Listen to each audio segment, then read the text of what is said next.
અમદાવાદ શહેરમાં વરસાદી માહોલ જામ્યો છે। છેલ્લા 2-3 દિવસથી સતત અમદાવાદ શહેરની અંદર વરસાદ વરસી રહ્યો છે અને આજે શનિવારે વહેલી સવારથી જ ધોધમાર વરસાદ વરસી રહ્યો છે। અનેક એવા વિસ્તારો છે કે જ્યાં પાણી ભરાવાની સમસ્યા જોવા મળી રહી છે। આપ જે દ્રશ્ય જોઈ રહ્યા છો આ દ્રશ્ય અમદાવાદના એસજી હાઈવે ઉપરના એટલે કે મકરબા એસપી કચેરી પાસેના દ્રશ્યો છે કે જ્યાં જે ડ્રેનેજ લાઇનમાંથી પાણી બહાર આવી રહ્યું હતું અને સમગ્ર રોડ ઉપર ગટરનું પાણી ઉભરાઈ ચૂક્યું છે। ભારે દુર્ગંધ મારી રહી છે।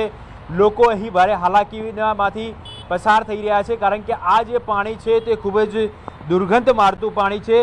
મકરબા જે અંડરપાસ પાસેની આ જે ડ્રેનેજ લાઇન હતી તે ડ્રેનેજ લાઇન ઓવરફ્લો થઈ હતી અને તેને પરિણામે ચારે તરફ આપ જોઈ શકો છો પાણી ભરાઈ ચૂક્યા હતા અને આ પાણી છે તે ગટરનું ગંદુ પાણી છે અને પરિણામે આસપાસના જે વિસ્તાર છે કે જેમાં ભારે દુર્ગંધ હાલ મારી રહી છે। એટલે લોકો છે તેઓએ ભારે હાલાકીનો સામનો કરવો પડ્યો છે અને પરિણામે ટ્રાફિક જામના દ્રશ્યો પણ અહીં જોવા મળી રહ્યા છે। અનેક કિલોમીટરો સુધી આ ટ્રાફિક જામના પણ દ્રશ્યો જોવા મળ્યા હતા। કેમેરામેન હિરેન શાહ સાથે ઋત્વિક સોની, ન્યૂઝ 18 ગુજરાતી, અમદાવાદ। પંકજ, તો સ્થિતિ વણસી બની શકે છે કારણ કે જે રીતે અમદાવાદ શહેરની ભૌગોલિક સ્થિતિ છે, જો અમદાવાદ શહેરના વાસણા બેરેજના જે પાણી છે તેનો સ્તર જો ઊંચું રહે તો અમદાવાદ શહેરમાંથી પાણીનો નિકાલ નથી થતો અને એ તરફ કહી શકાય કે ધરોઈ ડેમ જે છે તેમાંથી પણ 65,000 ક્યુસેક પાણીની આવક છે તે જોવા મળી રહી છે। તો બીજી તરફ સંત સરોવર જે ડેમ છે તેમાંથી પણ 12,000 ક્યુસેક પાણી આવી રહ્યું છે। જે રીતે હાલ અપડેટલી આંકડા મળી રહ્યા છે બપોરના 4 કલાક સુધીના, તેની અંદર જે વાસણા બેરેજ છે તેનું લેવલ છે 123 ફૂટ કરાયું છે। હંમેશા માટે જ કહી શકાય કે વાસણા બેરેજ 127-129 ફૂટ જેટલું તેનું લેવલ મેન્ટેન થતું, પરંતુ તેમ છતાં પણ આ વખતે તેનું લેવલ છે એકદમ ડાઉન કરાયું છે કારણ કે જે એક તરફ વેધર વિભાગે પણ અનુમાન લગાડ્યું છે કે ઉત્તર ગુજરાતના અનેક એવા વિસ્તારોમાં ભારે વરસાદ થશે, તેના કારણે જે ધરોઈ ડેમ છે તેમાં પાણીની આવક થશે।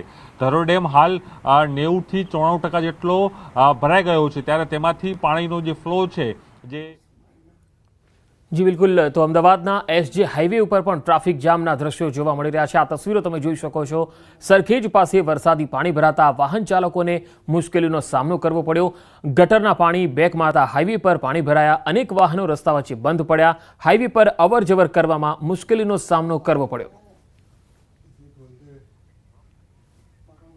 વાત અમદાવાદની પણ કરી લઈએ। અમદાવાદમાં વરસાદને કારણે પાણીનો ભરાવો થયો છે। ચાણક્યપુરી રોડ પર ઢીચણસમા પાણી ભરાયા। ઘાટલોડિયા ચાણક્યપુરીના આ દ્રશ્યો છે। અહીંયા ઢીચણસમા પાણી ભરાયા છે। રોડ પર વરસાદી પાણી જમા થયું છે, જેના કારણે લોકોને અવરજવરમાં ભારે હાલાકી પડી રહી છે। તસવીરો જોઈ શકાય છે કે કારના ટાયર ડૂબી જાય એટલું પાણી રસ્તા પર છે। મુખ્ય માર્ગ પર પસાર થવામાં ભારે હાલાકી।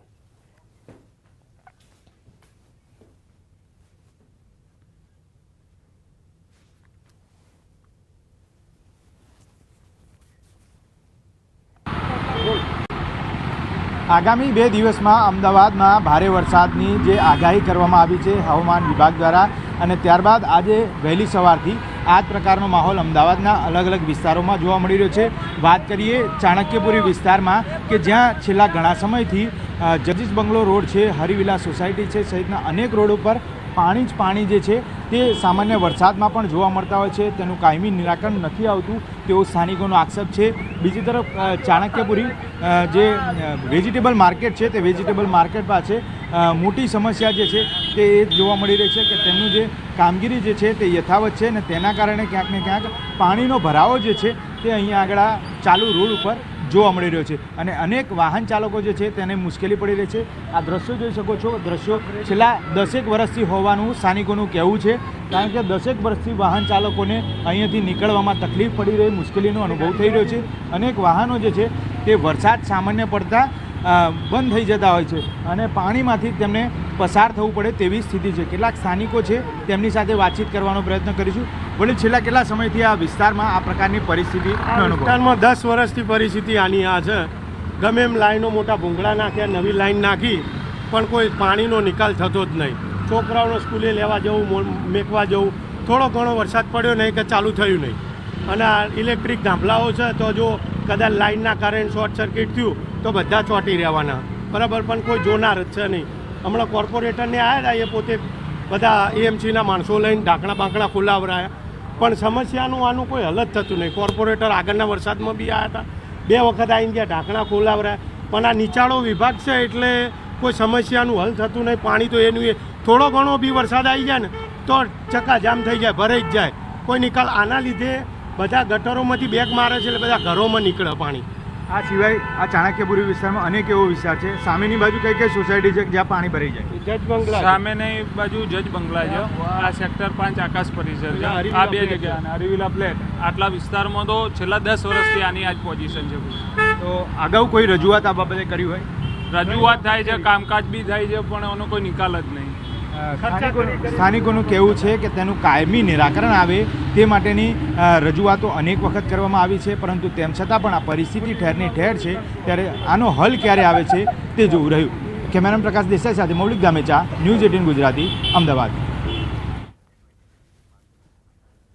તો અમદાવાદના વાસણા બેરેજના એક સાથે 24 ગેટ ખોલાયા છે. શહેરમાં વરસાદી માહોલ અને ઉપરવાસમાં પાણીની સતત આવક.